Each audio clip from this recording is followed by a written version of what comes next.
ഒരുത്തൻ ചാർജർ കാലിക്കുത്തി കയറ്റി വെച്ചേക്കുന്നത് കണ്ടിട്ട് തന്നെ എന്തോ പോലല്ലേ. കയ്യിലൊരു മുള്ളു കൊള്ളുമ്പോൾ തന്നെയുള്ള വേദന നമുക്കറിയാം. അപ്പോ ഇതൊക്കെ എങ്ങനെയാകും ഇവര് സഹിക്കുക? ഇതിനി വലിച്ചൂരുമ്പോഴുള്ള അവസ്ഥയാണ് ഞാൻ ചിന്തിക്കുന്നത്. ചെരുപ്പിടാതെ അശ്രദ്ധമായി നടക്കുന്നവർ നടക്കുന്ന സ്ഥലം കൂടി ഒന്ന് നോക്കി നടന്നാൽ പണി കിട്ടാതെ രക്ഷപ്പെടാം.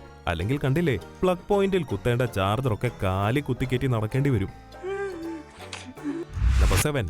But why? ഷെടാ, ഒരു പിടിയും കിട്ടണില്ല. എന്താ ഇയാൾ ഇങ്ങനെ വീണ്ടും വീണ്ടും ആ എക്സസൈസ് സ്വിംഗ് ആട്ടി കാലിൽ അടി വാങ്ങി കൂട്ടുന്നതെന്ന്? ഇനി അതവന്റെ കാലല്ലേ? എന്തായാലും എത്ര കൊണ്ടിട്ടും പാഠം പഠിക്കാതെ പിന്നെയും കൊട്ട് എരന്ന് വാങ്ങിയിട്ട് ഇങ്ങനെ പല്ലിളിച്ച് കാട്ടാൻ അവനെ കൊണ്ടേ പറ്റൂ.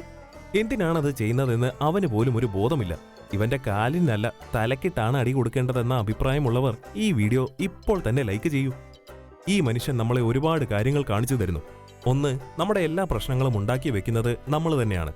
2, എത്ര വേദനയുണ്ടെങ്കിലും അത് പുറത്ത് കാട്ടാതിരിക്കുക. പിന്നെ അർത്ഥം കൊടുത്തത് ഈ അർത്ഥമില്ലാത്തവൻ എന്തെങ്കിലും ഒരു അർത്ഥം കിട്ടട്ടെ എന്നോർത്താണ്.